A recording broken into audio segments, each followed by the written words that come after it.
Queridos irmãos, eu gostaria de convidá-los a abrirem mais uma vez as suas Bíblias na carta do apóstolo Paulo aos Filipenses.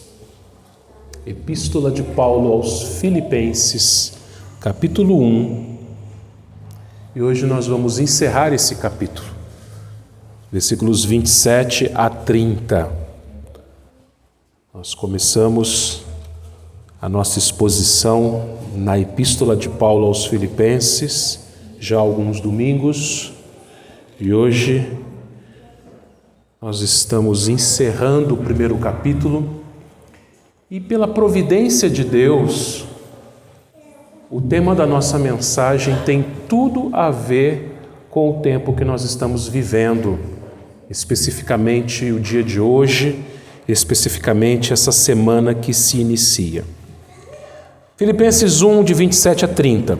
Vivei, acima de tudo, por modo digno do Evangelho de Cristo, para que, eu indo ver-vos ou estando ausente, ouça, no tocante a vós outros, que estáis firmes em um só Espírito, com uma só alma, lutando juntos pela fé evangélica, e que em nada estáis intimidados pelos adversários, pois o que é para eles prova evidente de perdição, é para vós outros de salvação, e isso da parte de Deus. Porque vos foi concedida a graça de padecerdes por Cristo, e não somente de crerdes nele, pois tendes o mesmo combate que vistes em mim, e ainda agora ouvis que é o meu. Oremos mais uma vez. Senhor meu Deus e Pai, nossos irmãos oraram já, Pai, e pediram, Pai, pela Tua misericórdia, para que o Senhor abra o nosso entendimento, Senhor Deus, e me capacite, para que todos nós, ó Deus, possamos ouvir a Tua palavra e sermos edificados por ela. Por isso eu te peço que o Senhor ouça a nossa oração, Pai, e faça isso nesse momento, Pai. Que o Teu Espírito Santo, Senhor Deus, ensine a Tua palavra a todos que aqui estão, Senhor Deus. Que todos possam sair daqui, ó Deus, alimentados por ela. Que todos possam entender o que for falado aqui. Que o Senhor é quem fale, Pai, através, ó Deus, do Teu servo, um mero instrumento. É isso que eu te peço em nome de Jesus. Amém. Esta semana nós comemoramos a Semana da Pátria. E neste ano a comemoração é especial, porque nós comemoramos o bicentenário da independência do Brasil. Isso significa que há 200 anos o Brasil passou a ser uma nação, deixou de ser colônia portuguesa para ser um país independente. E queridos irmãos, como nós já falamos, já ouvimos, nós vivemos num país lindo, como diz a música, num país tropical abençoado por Deus. Estou lendo muito o reverendo Emílio Garófalo, estou fazendo ilações com músicas. Ele faz isso em um livro dele que os jovens têm estudado. Mas é de fato, é verdadeira a letra dessa música. O Brasil é um país lindo, é um país com uma natureza deslumbrante, uma criação impressionante, um país grande, um país vasto, um país com um povo acolhedor. Assim dizem os estrangeiros que chegam aqui, dizem que os brasileiros são um povo acolhedor. E, queridos irmãos, apesar de sermos brasileiros, de nos orgulharmos da nossa nação, de nos orgulharmos das belezas naturais, de nos orgulharmos da nossa bandeira, não somente nas épocas esportivas, como na Copa do Mundo, ou os mais velhos aqui vão se lembrar, como eu bem lembro, quando Ayrton Senna ostentava ela a cada vitória, mas a nossa bandeira é muito bonita. O nosso hino nacional fala da nossa nação. Mas, queridos irmãos, apesar de nós sermos cidadãos deste país, cidadãos desta linda pátria, nós temos uma dupla cidadania. Não sei se você se lembra disso. Nós temos dupla cidadania. Nós somos cidadãos brasileiros, mas nós também somos cidadãos de uma nova terra. de uma pátria superior, do reino celestial. E, meus irmãos, aqui nesta terra, nós somos embaixadores desta nova terra. Aqui nesta terra, nós somos representantes do Rei dos Reis, vivendo nessa terra, trabalhando nessa terra, constituindo família, fazendo negócios nessa terra, pautando a nossa cidadania brasileira, a nossa cidadania celestial, que é superior à brasileira. Veja, você é um brasileiro, você deve honrar o seu país, você deve amar o seu país, mas acima da sua cidadania brasileira, você tem uma cidadania dos céus, uma cidadania celestial. E por causa disso, ou melhor dizendo, diante disso, vai existir inevitavelmente uma tensão entre essas duas cidadanias. Por quê? Porque, apesar de nós sermos, ao mesmo tempo, brasileiros e cidadãos dos céus, o Brasil, assim como toda e qualquer nação deste mundo, é hostil ao Rei dos céus. Sim, este mundo não ama a Deus. Este mundo não quer saber do Evangelho, este mundo não quer saber de Cristo. E nós somos representantes de Cristo. Nós estamos aqui em nome de Cristo. Nós vivemos nesse país, fazemos tudo na nossa vida profissional, familiar, qualquer esfera da nossa vida, nós fazemos em nome de Jesus Cristo, o nosso Rei, a quem nós representamos. E isto vai gerar perseguição, inevitavelmente. Isso vai gerar ódio, inevitavelmente. Nós seremos, em maior ou menor grau, vítimas de pessoas neste país ou em qualquer outro país do mundo que não amam a Deus, que não fazem parte do povo de Deus. E é isso que esse texto, meus irmãos, vai nos dizer. Esse texto vai nos mostrar exatamente como deve ser a nossa cidadania. Uma cidadania digna nessa terra. Cidadãos brasileiros, cidadãos da nação onde nós nascemos e vivemos, mas também cidadãos dos céus. Por isso o tema que nós vamos estudar nesta noite, meus irmãos, é cidadania digna. E o apóstolo Paulo, ele entendia isso muito bem. Por quê? Paulo, ele era um cidadão romano, mas também um cidadão dos céus. E lembra que eu falei? Existia uma tensão entre essas duas cidadanias. E por causa da cidadania celestial, Paulo foi perseguido. Paulo foi preso numa prisão romana, ou melhor dizendo, numa casa alugada. Ele estava preso ali, acorrentado a guardas imperiais, a guarda pretoriana. Paulo sofria por ser um cidadão celestial nessa terra. E Paulo, então, nesse final do capítulo 1, vai ensinar ou vai relembrar aos filipenses a fazerem a mesma coisa que ele fazia, a serem cidadãos dignos, a se portarem na cidade onde eles viviam, a cidade de Filipos, uma colônia romana, eles como cidadãos romanos, mas como também cidadãos celestiais. E por isso, meus irmãos, nós precisamos entender que viver, olha o que ele diz no versículo 27, vivei acima de tudo, de modo digno do Evangelho de Cristo. Primeira lição que Paulo nos ensina, meus irmãos, é que essa cidadania digna deve ser a principal coisa das nossas vidas.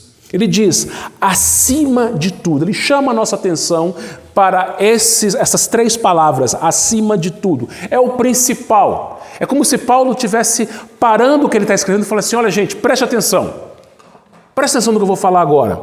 Acima de tudo, o principal, o que vocês não podem esquecer de jeito nenhum, vocês têm que viver por modo digno do Evangelho de Cristo. E essa palavra viver, se você olhar na sua Bíblia, lá embaixo, nessa página da sua Bíblia, você vai estar lá assim, 1:27, vivei no original, portai-vos como cidadãos. Essa palavra no original, a língua grega, ela tem a palavra polis. A palavra grega de onde vem a palavra cidade. Por exemplo, Mariápolis é a cidade de Maria. Polis, cidade. Toda cidade que você vê que termina com polis é a cidade daquilo que vem antes. Mariápolis, uma cidade vizinha nossa aqui, que temos até irmãos que moram nessa cidade. Então, eles tinham que se comportar na polis, ou seja, na cidade, de maneira digna do Evangelho de Cristo. Irmãos, qual que era a polis dos filipenses, a cidade dos filipenses? Nós já falamos isso aqui, Filipos. E Filipos era uma cidade muito importante. Era uma cidade que se destacava ali na Macedônia, na Península Grega. Por quê? Porque Filipos, meus irmãos, Filipos era uma cidade que era uma colônia romana, era um local onde moravam muitos militares romanos, inclusive militares reformados, aposentados. Era uma mini-Roma ali. Eles tinham direitos, os mesmos direitos dos cidadãos que moravam na capital. E aí ele fala o seguinte: olha, vocês que moram aí na cidade de Filipos, comportem-se como filipenses que são, como moradores dessa cidade, com os privilégios, com as benesses, com os direitos e também deveres que vocês têm, de modo digno do Evangelho de Cristo.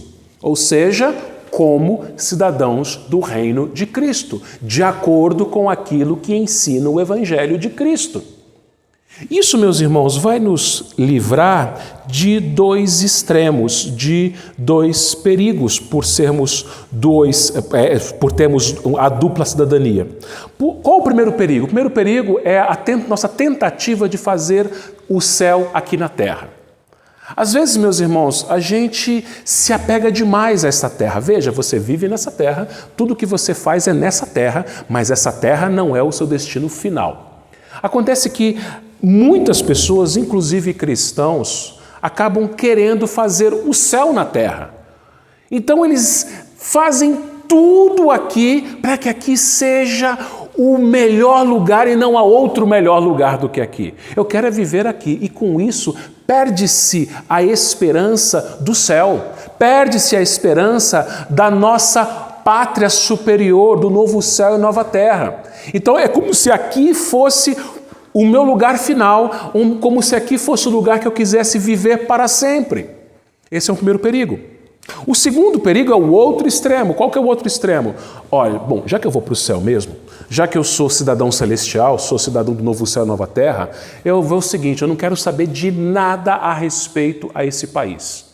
Não quero saber de política, não quero saber de nada da cidade, não quero me envolver com nada.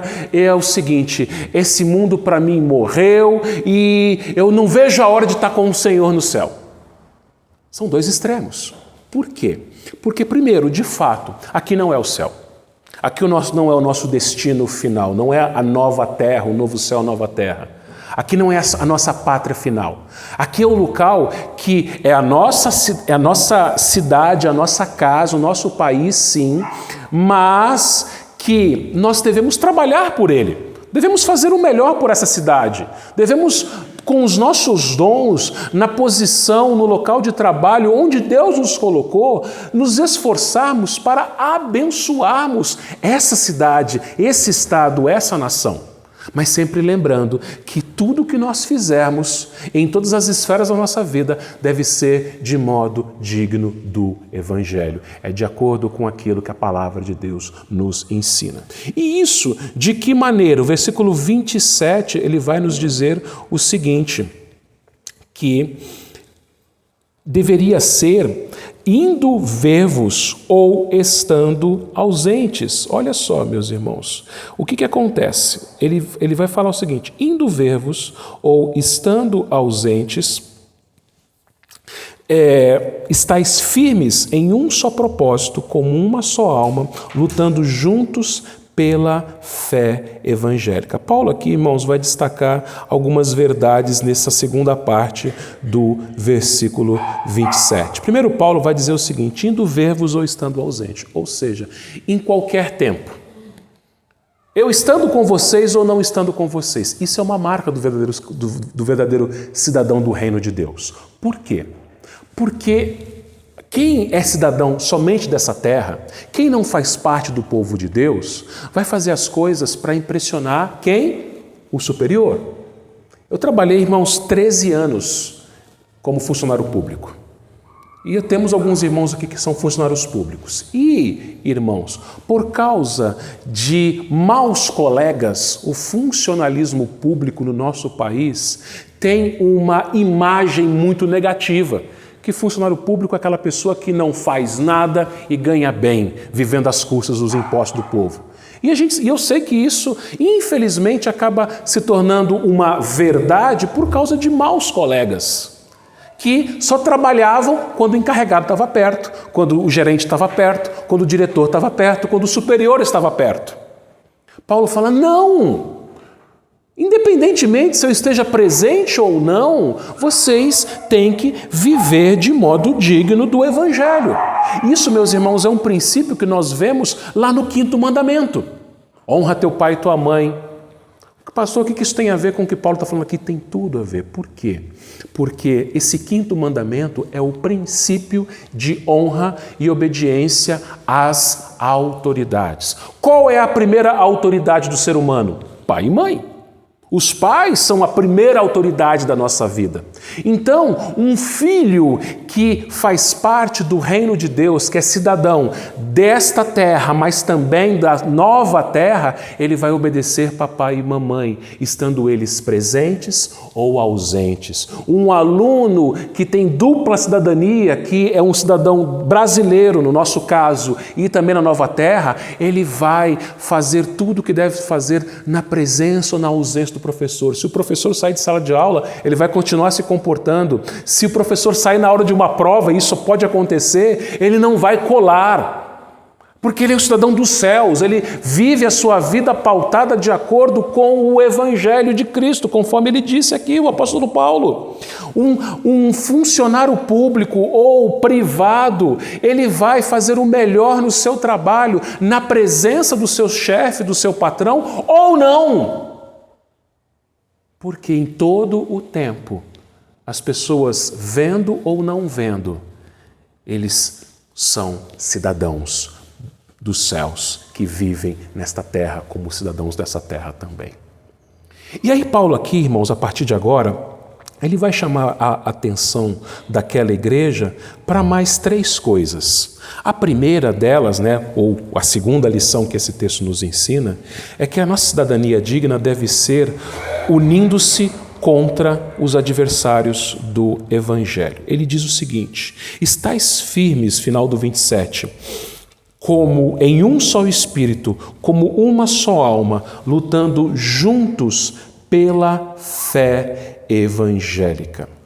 Irmãos, o que acontecia naquela igreja? Aquela igreja era uma igreja muito boa. Paulo amava aquela igreja. Paulo amava todas, é verdade isso. Mas Paulo não esconde o seu carinho todo especial pela igreja dos Filipenses. Ele vai falar que ele tinha saudade daqueles irmãos. Não que ele não amasse as outras igrejas, mas aquela igreja era uma igreja especial no coração de Paulo. Era uma igreja, foi a única igreja, ele vai falar no final da carta, a única igreja que ele, preso, continuou enviando oferta para ele. E Paulo, então, meus irmãos, apesar de elogiar e reconhecer as várias qualidades que aquela igreja possuía, era uma igreja que orava, nós já vimos isso domingo passado, retrasado também, mas apesar daquela igreja ter várias qualidades, aquela igreja tinha um grave problema. Sabe qual era? Era divisão. Eles eram desunidos. Eles oravam, eles contribuíam, mas eles eram desunidos. Por toda a carta você vai encontrar, domingo que vem a gente vai falar sobre isso, na primeira parte do capítulo 2, lá no capítulo 4, aquelas 2 irmãs, Evódia e Sintique, que não se entendiam ali naquela igreja. Era uma igreja, meus irmãos, desunida. E Paulo fala, olha, calma, vocês têm que focar quem é o verdadeiro inimigo.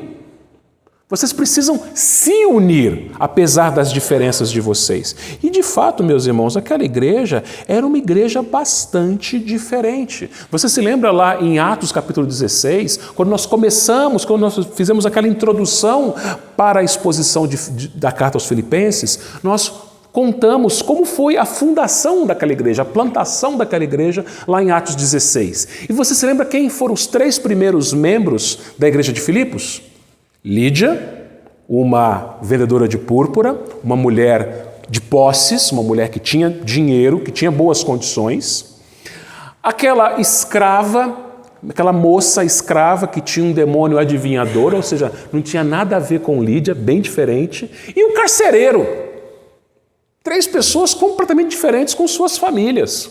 Então era uma igreja, meus irmãos, muito heterogênea. E aí que você vê a beleza da igreja. Nós somos diferentes. Mas apesar das nossas diferenças, Deus, Ele não anula as nossas diferenças. Preste atenção, Ele não anula as nossas diferenças. Nós somos diferentes. Mas Cristo, através do seu Espírito, do Espírito Santo, Ele está no nosso meio, nas nossas diferenças, nos unindo diferentes. E aí, Paulo vai dizer o seguinte: estais firmes em um só Espírito, ele vai dizer aqui. Por que ele fala um só Espírito? Essa palavra Espírito, na nossa Bíblia em português, está com um E em letra minúscula.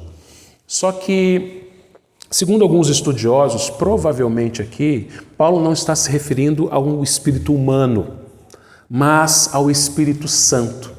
Tanto é que ele vai falar sobre alma em seguida. Só que alma e espírito é a mesma coisa. Alma e espírito não são coisas diferentes na Bíblia, são sinônimos. Então o Espírito aqui, meus irmãos, é o Espírito Santo. Isso vai nos apontar para o texto lá de Efésios capítulo 4, que nós também somos unidos em um só Espírito. O que isso significa? Que se você é um cristão, você possui o Espírito Santo e o seu irmão do seu lado, que está na sua frente, que está atrás de você, também possui o Espírito Santo. Então esse é o primeiro motivo para você ser um com Ele. Porque Deus, a terceira pessoa da Trindade, o Deus Espírito Santo, Ele habita em você e no seu irmão. Ele consola você e o seu irmão. Ele ensina você e o seu irmão. Ele intercede por você e o seu irmão, mesmo que vocês sejam pessoas diferentes. Mas Deus está em vocês dois, em vocês três, em todos nós. Então por que nós devemos ser unidos? Porque nós temos Deus em nós, o Deus Espírito Santo, Ele vive em nós. Depois ele diz, em uma só alma. Essa expressão, meus irmãos, significa que eles deveriam, conforme lá em Filipenses 4:2, que diz lá? Pensem concordemente no Senhor. Pensem concordemente no Senhor. Ou seja, ser uma só alma, queridos irmãos, é espiritualmente, a nossa alma, o nosso espírito, aquilo que está aqui dentro, ele se unir ao espírito do meu irmão no Senhor. Não porque eu concordo com ele porque ele torce para o mesmo time que eu, não porque eu concordo com ele porque ele tem a mesma posição política do que eu, não porque eu concordo com ele porque ele gosta do mesmo prato do que eu, mas eu concordo com ele porque ele serve ao mesmo Senhor do que eu. Isso é ser unido de uma só alma. Vejam, meus irmãos, as outras coisas elas se tornam menores, elas se tornam secundárias, terciárias, mas o principal, o número 1, nós servimos ao mesmo Senhor, nós somos habitados pelo mesmo Espírito Santo. E ele termina, e ele diz o seguinte em seguida, como lutando juntos pela fé evangélica. Olha só, meus irmãos, em 2 partes desse texto, Paulo vai usar expressões militares. Lembra? Filipos era uma cidade onde moravam muitos militares. Creio eu que dentre os membros daquela igreja deveriam haver militares também. Então Paulo vai por 2 vezes usar uma linguagem militar que eles iam logo entender. Ele fala lutando juntos pela fé evangélica. Os irmãos sabem que eu sou capelão na polícia militar. E, preste atenção, um militar, ele nunca luta sozinho. Você nunca vai ver uma viatura na rua com um policial sozinho. Você nunca vai ver uma guarnição é a viatura dos bombeiros. Aquele carro vermelho bonito, caminhão vermelho bonito. Você nunca vai ver um bombeiro sozinho. Eles sempre trabalham em equipe, eles sempre trabalham juntos, no mínimo em 2, mas sempre tem mais de uma pessoa ali. Na guerra, os soldados eles estão juntos, lutando juntos, apesar das suas diferenças, não importam as diferenças, ali eles são um só exército. E aí Paulo diz o seguinte: lutem juntos. E qual é a motivação da luta de vocês? É a independência do país?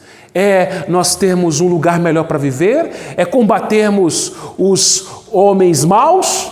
Não, é pela fé evangélica. Nós lutamos juntos, meus irmãos, para que pessoas nesta terra, para que as pessoas da cidade de Filipos, para que os cidadãos adamantinenses possam conhecer o Evangelho e pela graça de Deus, assim como um dia essa graça nos alcançou, essa graça possa alcançar pessoas dessa cidade para a fé no Evangelho de Jesus Cristo. Então Paulo, meus irmãos, ele ensina nesse primeiro versículo aqui justamente isso, que nós devemos viver dignos do Evangelho sendo unidos. Então, meus irmãos, somos unidos em Deus, somos unidos no seu Filho Jesus Cristo, somos unidos no seu Espírito Santo. Diferenças não podem prejudicar, não podem acabar com essa união. Mas temos ainda uma terceira, vamos dizer assim, lição que esse texto nos ensina, que está aqui no versículo 28. Eles deveriam identificar os verdadeiros adversários. Eles ficavam muito tempo brigando entre eles. Só que os verdadeiros inimigos, os verdadeiros adversários, estavam lá fora. Esse é o grande problema, meus irmãos, que às vezes acontece em algumas igrejas, e acontecia nessa igreja. Eles perdiam tanto tempo brigando entre eles, que eles haviam se esquecido quem eram os verdadeiros adversários, quem eram os verdadeiros inimigos deles. Não eram os irmãos, mas eram outras pessoas. Eram aqueles que se opunham à presença dos cristãos na cidade e também à mensagem do Evangelho. O pastor Augusto Nicodemos, pregando essa mensagem, ele vai identificar três, que a hostilidade, que a inimizade àquela igreja vem de três lados. Vamos ler aqui o versículo 28. Ele diz assim: que em nada estáis intimidados pelos adversários, pois o que é para eles prova evidente de perdição é para vós outros de salvação, e isso da parte de Deus. Quem eram esses adversários? Augusto Nicodemos ele vai falar que, em primeiro lugar, eram os moradores pagãos daquela cidade. Eram pessoas que não gostavam de crente. Você conhece gente assim, que não gosta de crente? Então, na cidade de Filipos tinha gente assim, que não gostavam de Paulo. Você se lembra que lá em Atos 16, esse pessoal arrastou Paulo e Silas pelas ruas de Filipos, eles chicotearam Paulo e Silas, eles prenderam Paulo e Silas. E eles também perseguiam aquelas pessoas. Às vezes você, no seu trabalho, até na sua família, pode ser deixado de lado, pode receber chacotas, pode receber algum tipo de perseguição por você ser um cristão de verdade. Esse é o primeiro grupo. O segundo grupo que ele nos diz que seriam os judaizantes. Quem que eram os judaizantes? Judaizantes eram pessoas que se diziam cristãs, mas que queriam que os outros cristãos também fizessem a circuncisão e também guardassem o sábado. Quer dizer, eram pessoas que tinham uma teologia errada, uma doutrina errada e que perseguiam os verdadeiros cristãos. E por último, os libertinos, que eram aquelas pessoas que se diziam cristãs também, mas que tinham uma prática errada, que viviam assim, aquelas pessoas que postavam na rede social, que estavam no domingo na igreja e, aliás, no sábado em outros lugares ilícitos e no domingo na igreja. Então, viam inimizades de vários lados diferentes. E Paulo fala o seguinte: olha, não se assustem, em nada estáis intimidados. Essa palavra intimidades no grego, ela significa um susto de um cavalo. Já viu um cavalo assustado? O cavalo quando toma um susto? É isso que Paulo está falando aqui. É algo... Você toma um susto. É como se eles falassem: nossa, mas a gente vai ser perseguido? Paulo fala: não se preocupem com isso. Pedro ele fala isso lá em 1 Pedro capítulo 4. Olha, não achem estranho de vocês sofrerem por causa de Cristo Jesus. E aí ele vai dizer, meus irmãos, aliás, uma aplicação que a gente tem aqui, meus irmãos, são os nossos adversários atuais. Quais adversários que nós temos hoje na igreja? Primeiro, nós temos o mundanismo. O mundo quer entrar na igreja e tem pessoas que querem trazer o mundo para dentro da igreja. Às vezes você vai em algumas igrejas em que o culto, em que as pessoas, em que a doutrina, em que as práticas são mundanas. O mundanismo, o secularismo, as práticas mundanas é um dos inimigos da igreja. Outra coisa que é inimiga da igreja, o humanismo. Tudo é para mim. Eu tenho acompanhado os meninos do grupo de louvor e a gente tem estudado juntos e visto que várias músicas que às vezes nós cantamos, a gente vê que aquilo não é louvor a Deus, mas é centrado no homem. E tem muita música ruim que as igrejas boas, igrejas presbiterianas inclusive, cantam música ruim porque é centrado no homem. É tudo para o homem. Seja feita a minha vontade, não a tua, mas a minha vontade. É um outro inimigo da igreja do Senhor Jesus Cristo, meus irmãos, da nossa igreja. Mas veja, Paulo ele vai terminar o versículo 28, que essa inimizade é prova evidente da perdição dos inimigos. Se a igreja é perseguida, isso significa que ela faz parte de um grupo que é diferente do grupo que é chamado de inimigos, adversários do Senhor. Isso é prova, é prova evidente, todo mundo vê que eles não são da igreja. Eles não fazem parte do corpo de Cristo. E é prova evidente também da salvação daqueles irmãos. E isso vem da parte de Deus. Então, meus irmãos, esse versículo 28 ele nos ensina exatamente isso. Que uma prova que você é um cristão é se você sofre por Cristo. De novo, não é qualquer sofrimento. Mas se você é um cristão de verdade, por causa da sua fé, você tem sofrido. Isso significa que você é um salvo, você é um verdadeiro crente no Senhor Jesus Cristo. E aqueles que te perseguem não são. Isso não é mérito seu, mas vem da parte de Deus. Seguindo, meus irmãos, uma próxima lição que esse texto nos ensina é que a graça que nós recebemos e que nós cantamos não é somente de crer em Cristo, mas também de sofrer por Ele. Olha o versículo 29. Porque vos foi concedida a graça de padecerdes por Cristo e não somente de credes nele. Vejam, meus irmãos, a nossa salvação, Paulo mesmo vai dizer lá em Efésios capítulo 2, que nós somos salvos pela graça, mediante a fé. E isto não vem de vós, mas é o quê? Dom, presente de Deus. Presente de Deus. A sua fé é um presente. Você e eu somos incapazes de fabricar fé, de produzir fé. Você não pode falar com uma pessoa que não é crente, olha, tenha fé em Deus. Ela nunca vai ter, a não ser que o Espírito Santo transforme aquele coração e dê de presente para ela a fé. Até para você ter fé, até para você crer, você precisa de Deus para te dar essa fé. Ela é um presente, ela é um dom de Deus. Mas veja, meus irmãos, a graça não é somente de ter fé em Deus. A graça, o privilégio, o presente, não é somente de você ter fé, de você falar assim, eu sou um cristão, eu sou um crente, que bom, graças a Deus. Mas a graça também é de você sofrer por Ele. A graça não é somente, meus irmãos, ele diz, a graça é de padecer, vos foi concedida, presenteada a graça de padecerdes por Cristo e não somente de crerdes nele. Lá em Atos 5, versículo 41, os apóstolos, depois que eles apanharam muito, depois que eles saíram da prisão, em Atos 5:41, depois você pode ler, eles regozijavam por se acharem dignos de sofrer pelo nome de Cristo. Irmãos, os historiadores contam que quando os romanos começaram a perseguir os cristãos depois do ano 70, eles contam que igrejas inteiras eram levadas até as arenas romanas. Então você imagina essa igreja aqui. Você tem idosos, você tem adultos, você tem jovens, você tem adolescentes, você tem crianças, você tem até bebês.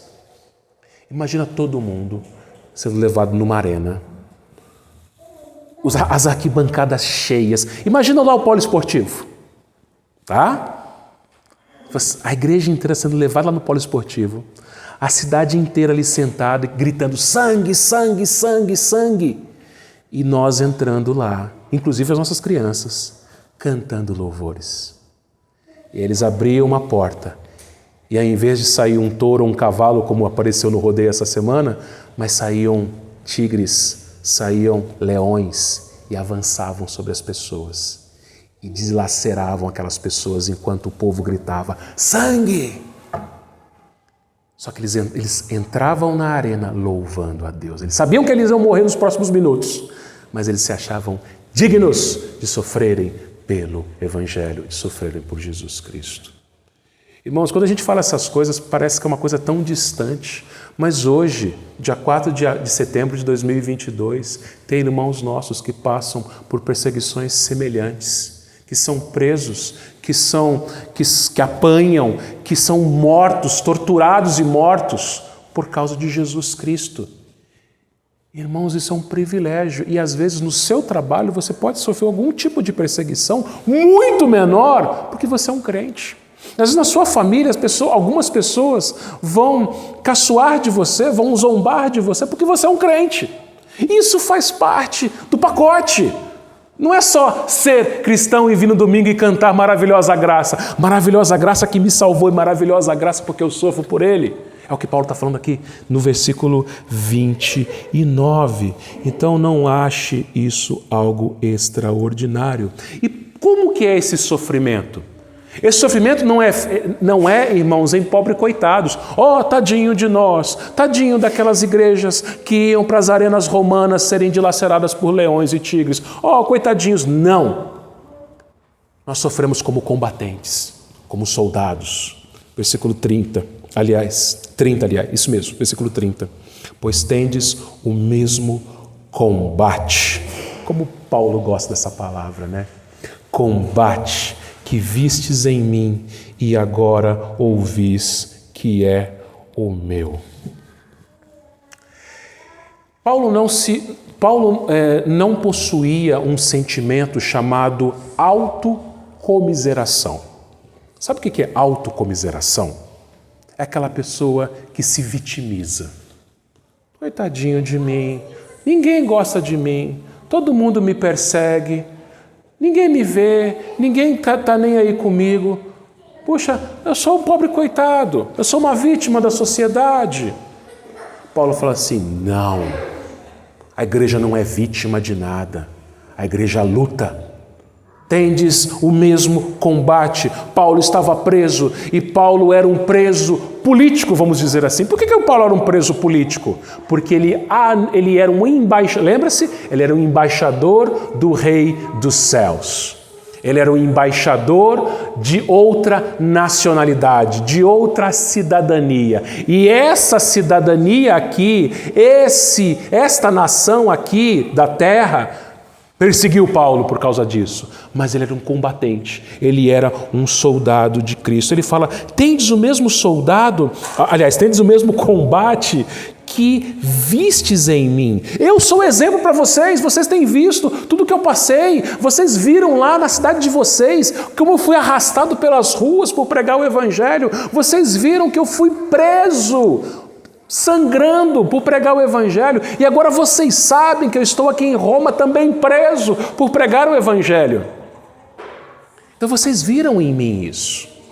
Façam a mesma coisa. Agora eu quero chamar a sua atenção para a palavra que Paulo usou, essa palavra combate. Essa palavra combate no grego, na língua grega, a língua original, é a palavra agon, da onde vem a nossa palavra portuguesa agonia. O que é agonia? O que é agonia? Eu procurei no dicionário, em alguns dicionários, e eu vi que agonia refere-se àquele sofrimento final que antecede a morte. Às vezes você fala agonia. O que é agonizar? É aquele sofrimento final que aquela pessoa que está morrendo. Você já teve o desprazer de ver alguém morrendo na sua frente? Naquele leito de morte ou num acidente? Aquele gemido final antes da morte é a agonia. E essa palavra que Paulo usa aqui, agon, da onde vem a agonia. Ou seja, é um sofrimento que leva a morte. Paulo está falando, vocês vão morrer. Vocês vão morrer. Irmãos, é lindo demais e chocante também, porque a Bíblia não faz propaganda enganosa. A Bíblia não fala o seguinte: olha, venha para Cristo e você vai ter uma vida de um mar de rosas. Seus problemas serão todos resolvidos e você vai viver o céu na terra, como as igrejas da teologia da prosperidade vão falar para você. Olha, aqui vai ser maravilhoso, você vai ter uma casa bonita, um carro lindo e uma conta bancária recheada. Não, a Bíblia não fala isso. A Bíblia fala assim: você quer vir após mim? Jesus diz, dia a dia se negue, tome a sua cruz. E tomar a cruz é sofrer, tomar a cruz é morrer. O soldado, quando ele vai para a guerra, ele sabe que ele pode morrer em combate. O policial, quando ele sai, ele sabe que ele pode morrer no combate nas ruas. Um bombeiro, quando ele vai para guerrear contra um incêndio ou qualquer outro atendimento, ele sabe que ele pode morrer. E qual é a certeza que você tem que a sua vida não é diferente da deles? Quando você sai para trabalhar de manhã, você tem certeza que você vai voltar para sua casa? Absoluta? Não, ninguém tem certeza de quando vai ser o nosso último dia. Mas Paulo, o mesmo Paulo que alguns versículos antes disse que ele estava pronto para morrer por Cristo, né? Que o morrer por Cristo é lucro, porque assim ele estaria com Cristo, que é incomparavelmente melhor. Então, ele ia para as trincheiras para lutar por Cristo. E é isso que a igreja tem que fazer também, meus irmãos, que Paulo fala aqui. A vida do crente, meu irmão, minha irmã, não é um resort all inclusive. Sabe o que é um resort all inclusive? Resort todo mundo sabe o que é, né?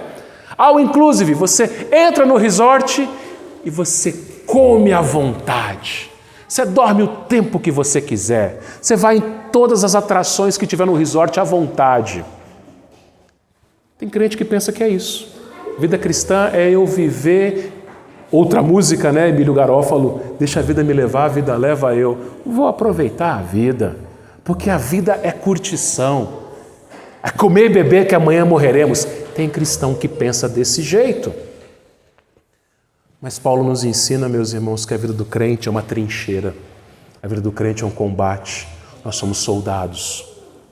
Nós estamos aqui, nós vivemos aqui, nós constituímos famílias aqui, nós trabalhamos aqui, nós fazemos os nossos negócios aqui, mas nós não somos aqui, somos combatentes.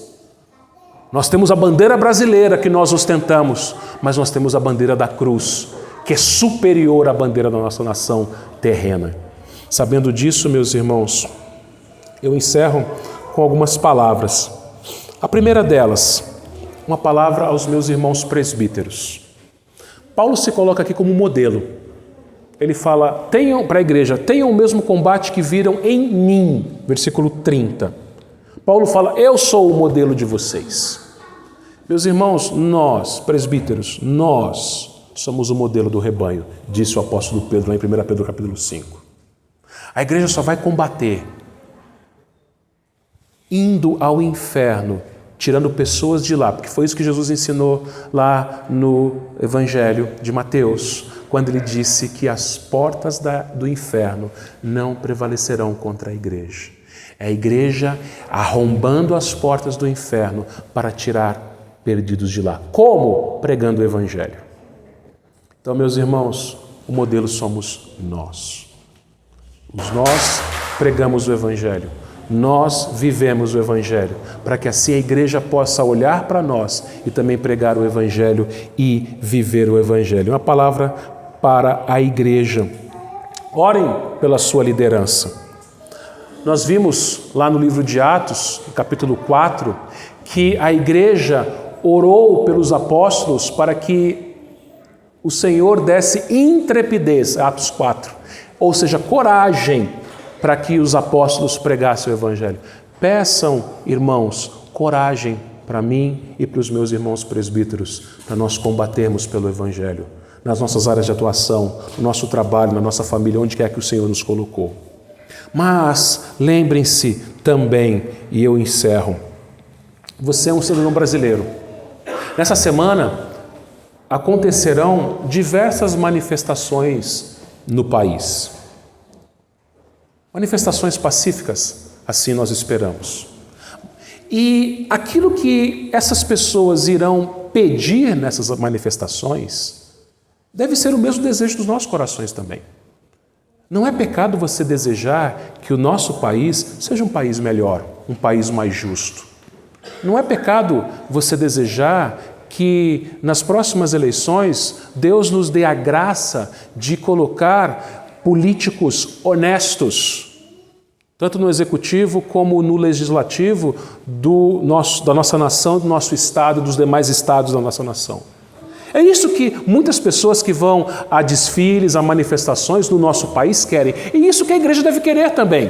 Só que a igreja quer com entendimento, porque a igreja sabe que o coração das autoridades está nas mãos de Deus. O coração do rei, o coração dos ministros do STF, do presidente, dos deputados, dos ministros, do governador, do prefeito, dos vereadores, dos senadores, todos estão nas mãos de Deus. Então nós devemos orar, meus irmãos, por uma nação pacífica, uma nação que continue nos dando liberdade de pregarmos o Evangelho. Nós devemos orar, meus irmãos, para que na nossa cidade o prefeito, os vereadores, os secretários, eles sejam pacíficos com a igreja. E assim, meus irmãos, a igreja vai ter paz. E assim a igreja vai continuar a sua luta, vai continuar o seu combate. Veja, por que a gente tem que orar pela nossa nação, pelo nosso estado de São Paulo e pela nossa cidade de Adamantina? Por quê?